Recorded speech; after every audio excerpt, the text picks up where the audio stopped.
Здравейте на всички, аз съм Преслав Чолаков, а вие сте обратно в канала на Преспа Дрифт. Тук с това видео давам начало на влога, който ще бъде от второто ми участие за годината. Именно ще взема участие във втори кръг от румънския дрифт чемпионат Родрифт, който ще се проведе този уикенд на Трансилвания Мотор Ринг. За мен лично ще бъде първо участие на това трасе. Много се вълнувам, защото изглежда много готино за каране, много с така висока скорост, високоскоростно трасе. И нямам търпение да отидем. В момента, както виждате, сме натоварили колата, натоварили сме и камиончето с гумите. Аз в момента съм пред гаража, преглеждам последните неща, да не сме забравили нещо. И съответно чакам моя механик Радо да дойде, да пием по кафенце, да изчакаме Светло да дойде от Разград. И стартираме нашето пътешествие, което ще е доста дълго като цяло. Но стискаме палец, всичко да бъде наред, да стигнем живи и здрави и да се забавляваме. Един кратък рефреш с това, което успяхме да променим по колата от първи кръг. По задния мост сложих нови амортисьори, които работят доста по-добре и са по-ниски, което на мен лично много ми харесва. Също така по задния мост сменихме и тампоните на носачите, тъй като бяха оригиналните, бяха в окаяно състояние, не можех да докараме сходимост и подменихме ги с полиуретанови такива. Сега колата е доста по-добре от към настройки, много ми харесва и ми допада на мен като каране. По предния мост имах проблем с кормилния прът и решихме да го оправяме, където беше се скъсало, и в момента, в който трябвахме да го махаме и да го сменяме, развихме рейката и се оказа, че рейката и двете уши са и скъсани и за съжаление трябваше да подменим и нея. Успях да се намеря бърза рейка, което допринесе за още по-доброто управление на колата и съм страшно доволен от поведението на колата след вчерашните тестове. А сега ще видим, разбира се, какво ще стане на пистата. Стискайте палец, всичко да е наред и ще се видим на пистата.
Ето вече се събрахме.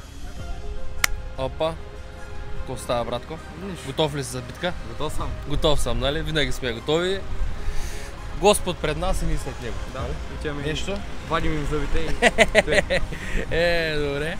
Добре, всичко и 6, настроението е наред, чака на доста път, в момента сме на границата, така че яхваме колите и газ към Трансилвания Мотор Ринг.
И така, един кратък обзор след първата тренировка, която току-що приключи за нас, за моя клас.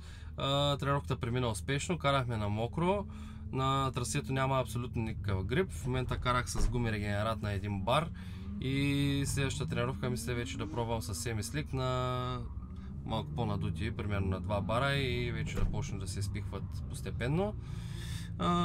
Трасето е много готино, хареса ми, но със сигурност има още какво да упражнявам и затова чакаме сега следващата тренировка да се упражняваме наново и се надявам до края на деня да успея да го затвърдя и вече остава да започна да повтарям минаванията константно всеки път. Затова ще се видим след следващата тренировка. Is here the warm-up zone?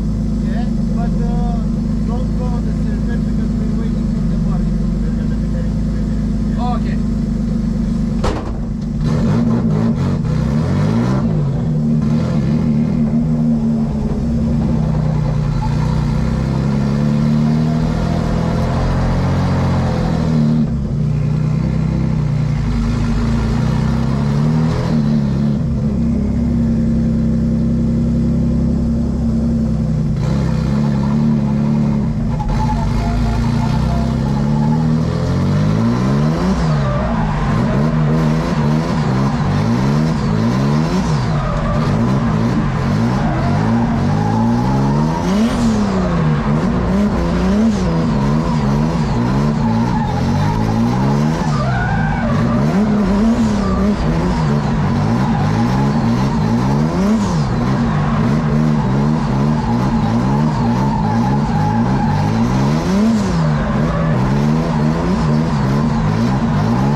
И така мина и втората тренировка, аз съм супер доволен от нея. Успяхме да караме цялата тренировка на сухо трасе.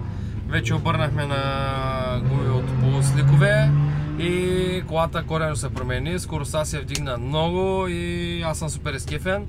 Определено много ми харесва трасето, започвам да успявам да се справям с него. Сега в последната трета тренировка искам само да го затвърдя и всичко изглежда наред до този момент. Надявам се да нямам никакви проблеми, стискайте палец всичко да бъде наред за напред. И така, супер съм изкефен, много добре се получава, трасето е много високо скоростно и Много приятно за каране с този тип гуми, поне които сложих сега.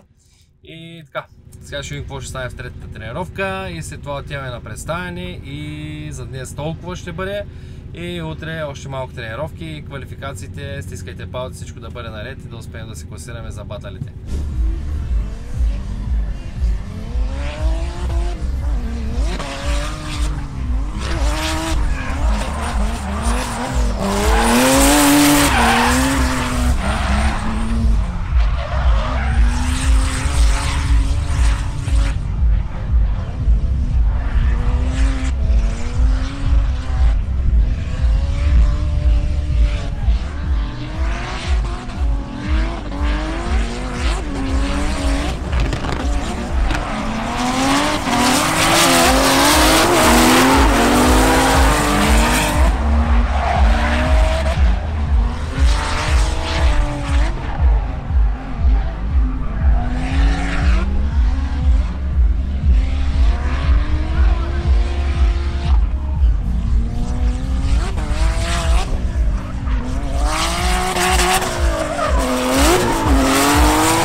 What? Bro, what are you talking about, man?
така, ден е събота, днес имахме малко по-малко време да снимаме, за да мога да ви разказвам какво се случваше през деня. Имахме две тренировки на нашия клас и сега в момента и двете приключиха и чакаме 4 часа квалификациите.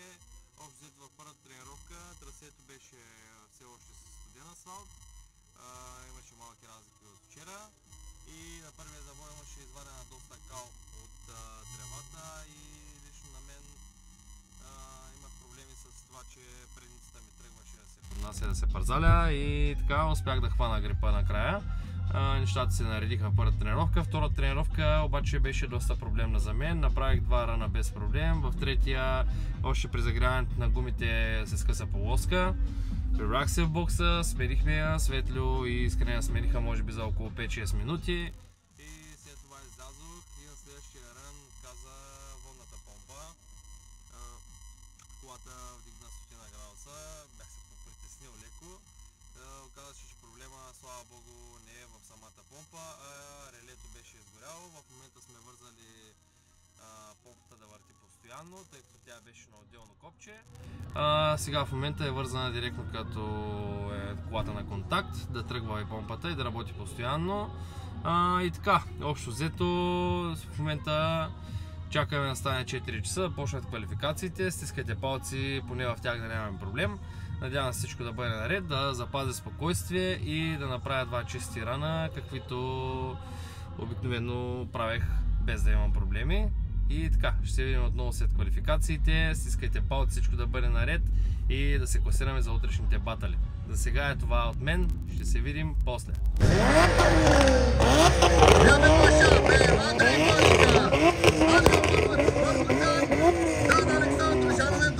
Bogdan Catalin, Bucarest Bogdan, Buzățoiu Alexandru, Gamata Catalin Cristian, Preslav Cehavlov, Constantin, Sergiu Crăciun, Curcă Cosmin Gabriel, Dan Ciprian Mihail, Eduard Didenco, Alex Grecu, Iacob Constantin, Iliev Fetaschi, Marcus Iovescu, Lăcătușu Claudiu, Anastasia Maricenkova, Denis Mazur, Mihai Andrei Bogdan, Răzvan Ojoc, Olenic Ștefan, uite ce galerie, Onciule Murare Șamuț, Vasile Oprea, Ei George Robert, Cristian Pârcălabu, Rizoiu Adrian Nicușor, Sandu Luca, Elian Stăncilescu Cătălin, Alexandru Teleguță, Ștefan Bodo, Mihai. Aceștia sunt de la clasa Cerebro. Plecați. Primul segment este un segment de accelerare, iar în zona conurilor acolo, mașina trebuie să inițieze.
Браво, я момче!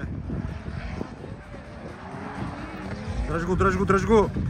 Отървай я!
приятели, както виждате, ние сме обратно в гаража в Русе и успешно се завърнахме от втори кръг на румънския дрифт чемпионат Road Drift, който се проведе този уикенд на пистата Трансилвания Мотор Ринг, което до този момент на мен лично ми е любимото трасе и съм страшно изкефен от този уикенд, тъй като 3 дена беше изпълнено с адски много каране. И така, ще ви разкажа какво се случи от момента, в който спряхме да снимаме на пистата, съответно квалификациите и баталите.